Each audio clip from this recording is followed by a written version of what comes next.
के computer subject में आप लोगों का स्वागत है। आज आप लोग लेसन 2 पढ़ने वाले हैं जिसका नाम है computer memory and storage. Computer का मेमोरी और उसका स्टोरेज, इसके बारे में आप लोग जैसा कि जानते हैं कि इस चैप्टर के शुरू में तो भाई बहन बात करते हैं और उसी के आधार पर आगे चैप्टर बढ़ता है। जैसे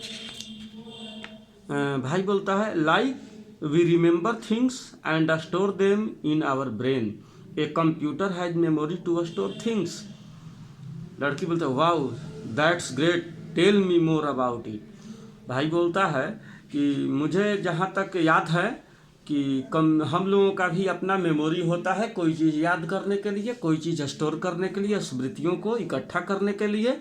ठीक उसी तरह से कंप्यूटर का भी अपना मेमोरी होता है जो कि अपने मेमोरी के अंदर बहुत सारी मेमोरी को या बहुत सारे इंफॉर्मेशन को, बहुत सारे डाटा को स्टोर करने का काम करता है। तब लड़की कहते कि वाओ ये तो बहुत बढ़िया चीज़ है, क्या तुम मुझे इस बारे में बता सकते हो। अब देखिए आगे चैप्टर बढ़ता है। The computer is a wonderful machine that can do a lot of different things. Computer एक वंडरफुल मशीन है, बहुत खास तरह का मशीन है, अति सुंदर मशीन है। That can do a lot of different things, जो विविध प्रकार के काम, अलग अलग प्रकार के काम कर सकता है। It can be use to write articles. देखिए वंडरफुल, इसमें कंप्यूटर ऐसा नहीं है कि कंप्यूटर बहुत खूबसूरत होता है, नहीं, उसके काम के आधार पर, यानी कि बहुत तरह का काम कर सकता है। कहें तो आज लगभग हर काम कंप्यूटर कर सकता है, इसीलिए इसको वंडरफुल मशीन कहा गया है। It can be use to write articles, इसका इस्तेमाल आर्टिकल लिखने के लिए किया जा सकता है। लेटर भी लिखा जा सकता है। रिपोर्ट्स भी बनाया जा सकता, रिपोर्ट्स बनाने के लिए किया जा सकता है।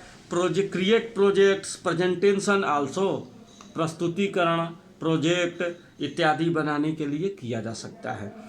हम लोग घर पर ड्रा कर सकते हैं, गेम खेल सकते हैं, अपना होमवर्क कर सकते हैं, पापा अपना ऑफिशियल काम यहाँ पर निपटा सकते हैं, तो ये सब काम हम लोग कर सकते हैं। It can also be use to do long calculations quickly and accurately, यानी कि इसका इस्तेमाल करके हम लोग बड़ा बड़ा कैलकुलेशंस सही और तेज गति से कर सकते हैं। क्विकली मतलब तेज गति से, एक्यूरेटली मतलब सही। Does helping us in our work, जिससे कि हमें हमारे वर्क में मदद मिलता है। कंप्यूटर का इस्तेमाल करके हम लोग अपने कैलकुलेशंस को तेज गति से और बिल्कुल सही कर सकते हैं, जिससे हमें हमें अपने वर्क में मदद मिलता है। पेज पलट लीजिएगा, page number 16। But the most important of all, लेकिन जो सबसे खास बात है सभी के लिए वह क्या है? It is use to store a vast amount of data और इंफॉर्मेशन। वास्ट मतलब बड़े मात्रा में, यानी कि इसका सबसे खास बात यह है कि यह बड़े अमाउंट में, बड़े मात्रा में डाटा या इंफॉर्मेशन को स्टोर कर सकता है, इकट्ठा कर सकता है, सेव कर सकता है या जमा कर सकता है। कहें तो जैसे हम लोगों के मेमोरी में बहुत सारी बातें, इंपॉर्टेंट बातें स्टोर हो जाती हैं, ठीक उसी तरह से कंप्यूटर में भी हम लोग इंफॉर्मेशन या डाटा को स्टोर कर सकते हैं। All the work we do on the computer is stored in the form of files और डॉक्यूमेंट्स, यानी कि जो भी वर्क हम लोग काम करते हैं कंप्यूटर में, तो यह फॉर्म और फाइल के फॉर्म में या डॉक्यूमेंट्स के रूप में स्टोर होता है। Apart from this the different applications we use such as MS word and paint are also stored in the computer, यानी कि डिफरेंट एप्लीकेशंस हम लोग यूज करते हैं, जैसे MS word, paint, notepad, MS excel इत्यादि। तो यह कहाँ स्टोर होता है? इसमें बनी हुई फाइलें कहाँ स्टोर होती हैं? तो कंप्यूटर के मेमोरी में। फिर so a computer requires a lot of storage space, इसलिए कंप्यूटर की आवश्यकता होती है एक बड़े मात्रा में स्टोरेज स्पेस का। In computing term this storage space is called computer memory. तो कंप्यूटिंग के टर्म में इस स्टोरेज स्पेस को क्या कहा जाता है? कंप्यूटर का मेमोरी कहा जाता है। But how does a computer store this data? लेकिन क्या आपको पता है कि कंप्यूटर डाटा को कैसे स्टोर करता है? लेट्स फाइंड आउट, हम लोग आगे देखते हैं। देखिए, कंप्यूटर में जो हार्ड डिस्क होता है, रैम रोम मेमोरी होता है, वो सब स्टोरेज करने के लिए ही होता है। तो इसके बारे में हम लोग आगे देखते हैं। Memory of a computer, computer का memory. A computer stores and processes data using binary numbers 0 and 1, 0 और 1, यानी कि कंप्यूटर केवल दो सिद्धांतों पर डाटा को स्टोर करता है। जीरो बाइनरी नंबर सिस्टम से 0 और 1, बाइनरी नंबर सिस्टम हमेशा 0 और 1 के सिद्धांत पर चलता है। कंप्यूटर के लिए कोई भी डाटा अगर कंप्यूटर ऑफ है तो वो 0 होगा, अगर कंप्यूटर ऑन है तो वह 1 होगा। 1 बाइनरी डिजिट 0 और 1 is refer to as a bit. और एक बाइनरी डिजिट जो होता है 0 या 1 का, 0 हो या 1 हो, वह बीट कहलाता है, बीट होता है। Which is short form of binary digit, जो बाइनरी डिजिट का शॉर्ट फॉर्म होता है, जो बाइनरी डिजिट का शॉर्ट फॉर्म होता है। The memory of a computer is measured in bytes and A bite contents 8 bits. तो जो कंप्यूटर का मेमोरी होता है उसको हम लोग बाइट्स में मापते हैं। मेजर्ड मतलब मापना, जैसे हम लोग डिस्टेंस को centimetre, inch, millimetre, kilometre, metre इत्यादि में मापते हैं।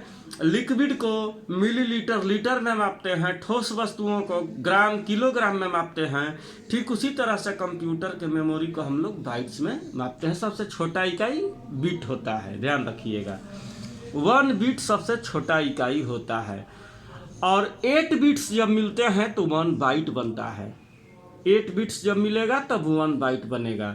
That is 1 byte equal 8 bits. यहाँ पर दिया हुआ है 1 बाइट में कितने बिट होते हैं, तो 8 बिट्स होते हैं। The higher the number of bits the larger the storage capacity of the device is. The higher the number और हायर नंबर ऑफ बिट्स, ये सब मिलकर के स्टोरेज कैपेसिटी किसी डिवाइस का तय करते हैं। इसका यूनिट्स दिया हुआ है, units of computer memory measurement.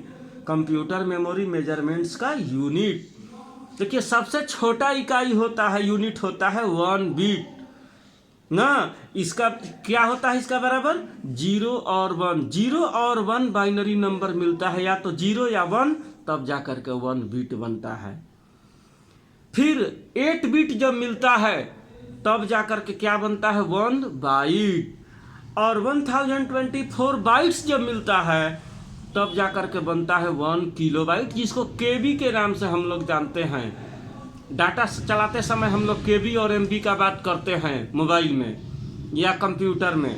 तो 1024 बाइट्स जब मिलता है तब 1 किलोबाइट होता है।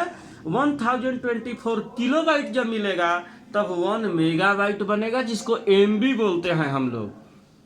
पूछते हैं ना कि कितना एमबी का तुम्हारा फाइल है, तुम्हारा गेम है, किसी से शेयर अगर करना होता है फाइल या फोल्डर, तो या उससे बड़ा हुआ तो जीबी में हम लोग बोलते हैं। 1024 मेगाबाइट जब मिलता है एक जगह तब जाके 1 गीगाबाइट होता है, जिसको जीबी बोलते हैं। डाटा आपको मिलता है ना 1 GB 1.5 GB पर डे के हिसाब से, तो उसको जीबी में मापा जाता है। या उसका छोटा रूप हुआ तो एमबी में, उससे छोटा हुआ तो केबी में, उससे छोटा हुआ तो बाइट में, किलोबाइट में, और उससे छोटा हुआ तो बाइट में। फिर इसके बाद 1024 गीगाबाइट अगर मिलता है, गीगाबाइट मिलता है तो 1 टेराबाइट यानी कि 1 टीबी होगा। 1024 टीबी जब एक जगह इकट्ठा होगा तो 1 पेटाबाइट होता है, यानी कि 1 पीबी। 1024 पीबी जब मिलेगा तो 1 एक्साबाइट होता है, जिसको ईबी बोलते हैं। बुक में आप लोग देख सकते हैं, शॉर्ट में दिया है तो टोटल डिटेल। 1024 ईबी एक्साबाइट मिलेगा तो 1 जेटाबाइट होता है, जिसको जेडबी बोलते हैं। 1024 जेबी मिलेगा तो 1 योटाबाइट होता है, 1 वाईबी। 1024 वाईबी जब मिलेगा तो 1 ब्रोंटोबाइट बोला जाता है, और 1 बीबी जिसको बोल सकते हैं। और 1024 ब्रोंटोबाइट जब मिलेगा तो 1 जियोबाइट बोला जाता है, जिसको जियोबाइट बोल सकते हैं। तो ये सब हैं। अगर आप ज़्यादा नहीं याद कर सकते हैं तो जो लेफ्ट साइड का है टेराबाइट तक, टीबी तक, इतना भी याद रखिएगा तो काम चल जाने वाला है। वैसे आप इसको याद कर लीजिएगा तो ज़्यादा बेस्ट रहेगा, ज़्यादा बेटर रहेगा। वर्क आप लोगों का यहीं रहेगा, आप लोग इसको याद कर लीजिएगा। मेमोरी के बारे में सबसे छोटा इकाई 1 बिट होता है, और 8 बिट्स मिलता है तो 1 बाइट बनता है। जब 1024 बाइट्स मिलता है तो 1 केबी यानी किलोबाइट बनता है। 1024 केबी यानी किलोबाइट मिलता है तो 1 एमबी बनता है, मेगाबाइट बनता है। 1024 एमबी मिलेगा, मेगाबाइट मिलेगा तो 1 जीबी बनेगा, गीगाबाइट बनेगा।